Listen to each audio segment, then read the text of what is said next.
Is your skin to keep the world out, or your body in? Submitted to r/nosleep by Emerald Blade 627.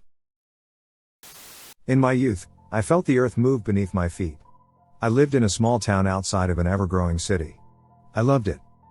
The sights, the smells, the sounds, all of it.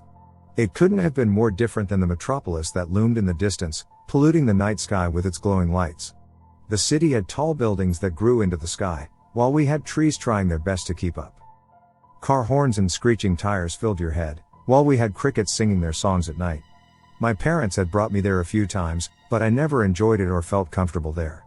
I wanted to be away from it all. I was a small town kid, and that was fine with me. I loved the country. No rush hour, no traffic lights, nothing of consequence to the rest of the world ever happened here. There was a large forest behind my house. It was my favorite place to be, and a quick 5-minute walk would get me there. It was absolutely beautiful, and the trees had this aromatic scent to them. The sound of nature was everywhere and would rush through your head. From crunchy fall leaves under my feet to the conversations the birds would have, it was all music to my ears. This was where I wanted to be, and when I was old enough to go alone, I went every chance I could. After school, I would do my homework and beg my mother to go outside and play. She would check over my work and make sure I had no mistakes, and if I had done a satisfactory job, I would be free. Free from the prison of the inside. Free me from a civilized life and free journey into the wild. I felt at home in the woods. There was nothing for miles around me, and I could explore it all if I wanted. I would breathe it all in, hold it inside my lungs and let it out when I was satisfied. My parents never worried about me going into the woods by myself. Our town was small and safe. Everyone knew everyone. No one moved in or out without it being news in our community. My parents were the only ones who knew how I felt about the forest. I never brought it up to my friends or anyone else. It wasn't out of embarrassment but out of ownership. It was mine, and I didn't want to share it with anyone else. My little slice of heaven. When I first started to explore the woods, I was in middle school. I would just walk around the trees, doing figure eights, while picking up sticks. I would take the large ones and dig them into the ground, leaving a trail of spines behind me. I looked for small flowers that would grow in between the cracks where the leaves would let sunlight in. When I needed a break, I would sit on the ground with my back against a tree and just take in the atmosphere. Take in the silence, the peace, and the tranquility of it all. I always felt like there was something special about my woods. It was my forest. When I was upset or sad, just being there would calm me down. Even as I got older, my problems would just disappear as I walked between the trees. With all the time I spent in the forest, I became aware of all the different things going on there. The sounds different animals made, where certain plants liked to grow, and how it all would change with the seasons. There was only one thing that ever stood out to me as odd back then. There was this one kind bush that was always a little bit different than the rest. Its leaves didn't change with the seasons. No matter if it was summer, spring, or fall, this bush's leaves always stayed the same. Oddly enough, the leaves had the colors of every season actually. It had the most brilliant greens, dark deep reds, and stunning yellows. There always seemed to be one no matter where I went in the forest, and if I thought I knew where one was, it wasn't there the next time. It had an odd structure. Most trees or shrubs have one main trunk stretching into the ground. This one had 4. 2 towards its back and 2 in the front. It almost looked like a dog was planted in the ground by its paws, with leaves for fur. The older I got, the more adventurous I became. Instead of just walking around the trees, I began to climb them. I would climb as high as I could, sit on a branch and just look out, enjoying my accomplishment. I was a seed on the branch, an extension of the tree. I used to think I was one with the forest. I had climbed and conquered many of these trees, but there was one I never could attempt. It was easily the largest tree in the forest. The branches were long and outstretched in every different direction. They were just far enough apart that I couldn't comfortably reach them. I knew one day, when I was older, I would climb it. That tree was my Mount Everest. It intimidated me, but I knew I needed to conquer the best the forest had to offer. On my 15th birthday, I finally felt ready for the challenge. That morning I made up my mind, I was going to climb it. I would be the king of the forest. My parents threw me the usual party. Friends from school came over, and family followed afterwards. It was fun, but my mind was preoccupied the whole time. After my friends had left, I begged my mother to go out to play. She kept on saying later because we had guests over. I was so anxious to get in that tree. I wanted to feel sap and dirt on my hands. The rest of the day felt as if it was moving in slow motion. By the time all my family said their goodbyes and left, it was late. The sun had set, and the moon was illuminating the shadow of the tree line across my backyard. My kitchen faced that way, and I could see the outline of my Mount Everest stretching past all the other shadows. It was taunting me, but I couldn't answer its call. My mother wouldn't let me out since it was so late. I made a plan that night. After school, I was going right out there. When I got home from school the next day, I ran right through my house, throwing my backpack down as I went. I yelled to my mom I would be out in the woods raced by her. She just laughed and said, "Okay, I'll see you soon," as I went out our back door. I jogged my way out into the brush at the edge of the field bordering the woods. I was determined to get in that tree and take in all the space that belonged to me. At the edge of the field was one of those dog bushes. Just like every other time I saw them, it was in a place I hadn't noticed before. I had just assumed that it must have grown in since the last time I was there. The sight of it felt like encouragement from the woods. It made me feel like, not only could I climb that massive tree, that the forest itself wanted me to. I moved through the forest quickly and soon arrived at the wooden giant. Just getting into the tree was going to be tricky. I had to jump up and grab a branch to get going as there weren't any strong enough towards the bottom. I went one branch after another, slowly making progress. I was getting higher and higher with each branch I touched. I was so excited that I was finally climbing it even though it was difficult. The branches were spaced out a lot further than the other trees I had climbed, but I wasn't going to let that stop me. My adrenaline was pumping, and I started to get more confident. My arms and legs started to move at a faster pace as I scaled my way up. Soon, I was at a higher point than I had ever been before. I was so excited with my progress that I had barely noticed how much my muscles were burning. My breath was quick, and I need to stop for a minute to catch it. I pulled myself up to the next branch to sit, and as I did, I was able to look over the tops of other trees. The canopies from the top of the forest were mesmerizing. Then it hit me. I pushed it too hard. My head felt dizzy and went light. I tried to hold on, but my limbs were unresponsive. I fell. My body crashed through branches and leaves towards the ground. When I awoke, I was lying at the bottom of the giant tree. I must have passed out while I was falling because I didn't remember hitting the ground. My arms, back, and legs were all cut up from the branches I fell through, and my body just ached from hitting the ground. My arm was bleeding some. There was a large splinter in my forearm from one of the branches. I had to have fallen at least 25 feet. I was so sore that I could hardly sit up. I forced myself onto my side and up to my knees. As I got up, I looked towards the tree overhead and saw the strangest thing. There were a group of broken branches that I had fallen through. They weren't there when I started to climb up the tree. They had more leaves on them than any of the other branches and grew from the tree in strange ways. I couldn't really comprehend everything at the time, but without them, I might have died that day. As I sat there on my knees, trying to pull my thoughts together, I closed my eyes for a few seconds. I knew it was getting late, and even though I know the woods, I didn't want to be stuck in them at night, injured. When I opened my eyes, I jolted back in shock. One of the dog bushes was right next to me. I felt like it was looking right at me. My heart was racing. There was no way it was there earlier, just like the branches on the tree. I was backing away from the bush and trying to get back to my feet, and for a second, I swore I saw it move. Frozen now, I just stared at it. I was thinking that I must have hit my head. Was I seeing things? Then it moved again. This time I knew I saw it. The trunks were slowly coming off the ground as if it were walking towards me. I couldn't move. I was terrified. The bush was getting closer with every step. Its movement was rigid and brittle but completely silent. It was just inches from me now. Then, a vine came out of the bush, moving up towards me. My body wouldn't move. I was frozen with fear. To my surprise, the vine went up to my arm to where the large splinter was. It grasped it and then seemed to almost absorb it, making it a part of itself. Some blood was still on my arm, but there was basically no wound left. It was helping me. I looked at what I could only assume was its face and managed to stutter out, "Thank you." The bush moved its head to look at my arm.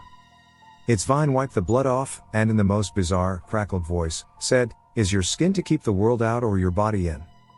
The creature just looked at me curiously, waiting for an answer. "I don't know," I said calmly. I realized that I wasn't afraid anymore, and the words came out effortlessly. Something felt safe about the creature at that moment, but I couldn't quite understand what it was.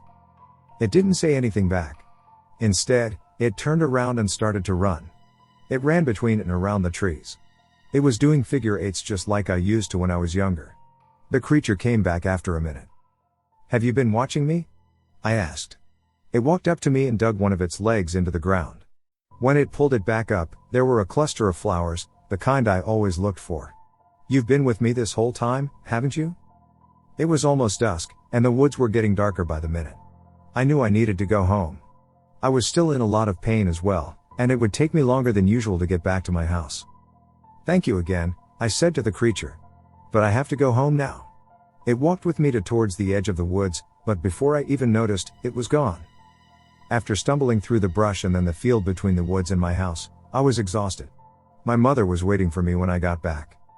She was telling me how scared she was because the sun was going down and I hadn't returned yet. When she saw I was covered in cuts and bruises, she was hysterical.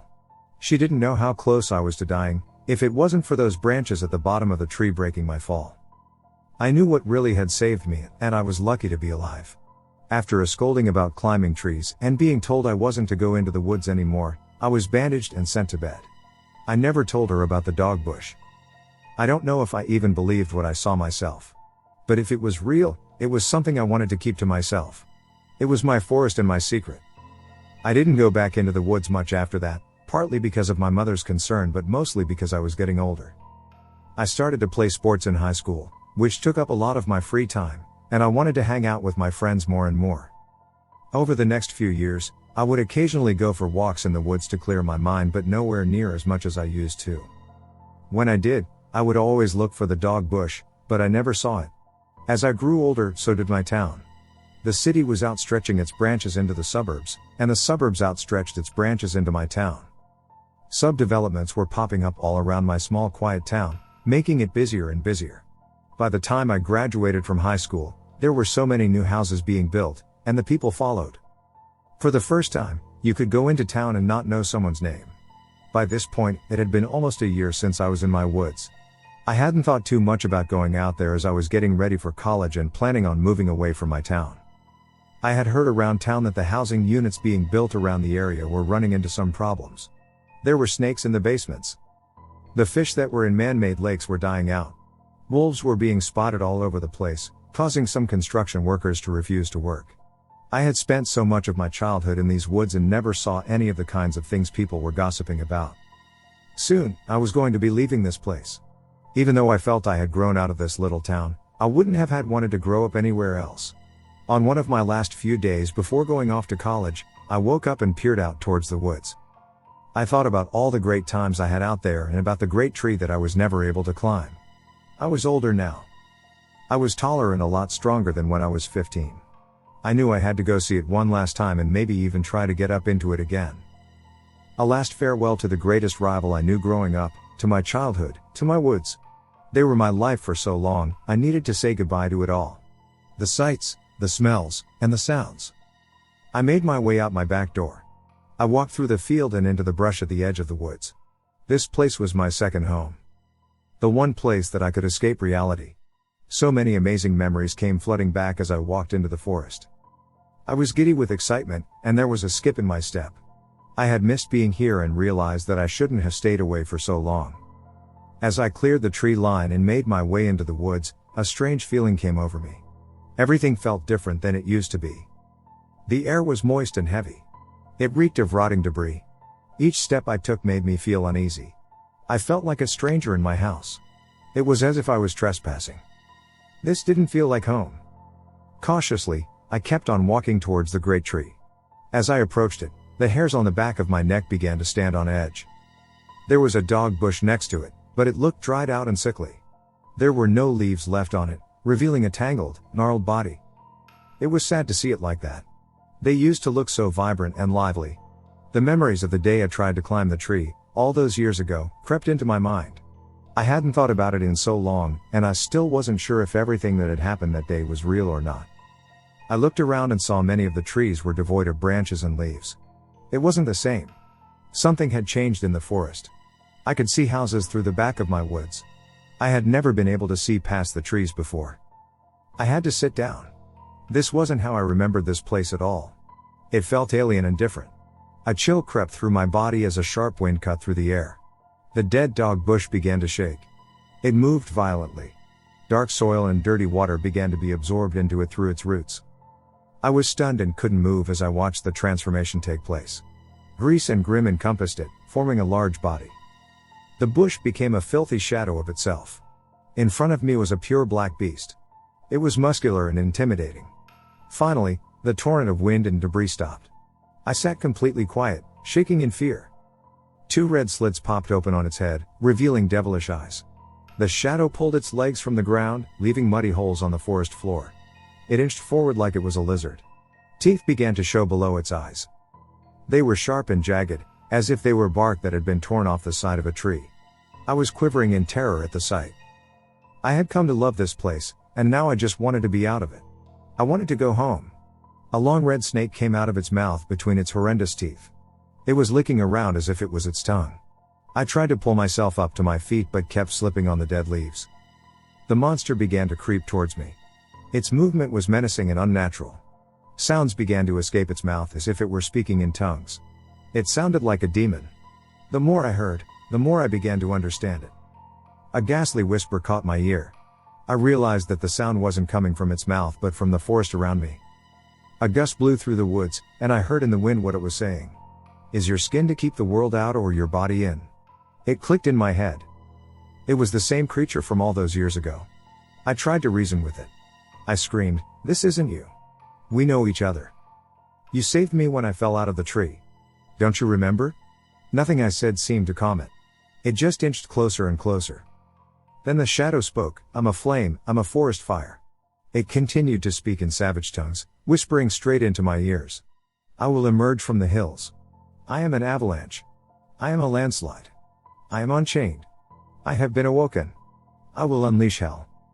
The beast let out a roar that shook me to my core. How could this magical place of my childhood turn so evil, so disgusting? I got up to my feet. My legs finally started to move. The monster pinned back its ears and let out a roar. I had to get out of there. It screamed at me as I made my way towards a clearing. Stone by stone, I'll tear it all apart. It echoed through my mind. The monster repeated it again, even louder this time. Stone by stone I'll tear it all apart. Birds flew out of the trees as the branches of the trees began to shake. I ran. I had never run so fast in my life. I broke through the edge of the forest, out into the field, and sprinted as fast as I could towards my home. I was gasping for air by the time I reached my house. I slammed the door shut behind me and fell to the ground with my back against it. Tears welled up in my eyes. I had lost faith in my memories and felt hollow inside. The forest was afraid of dying, just as I had been. The brambles of my childhood were gone. The forest skin was trying to keep the world out.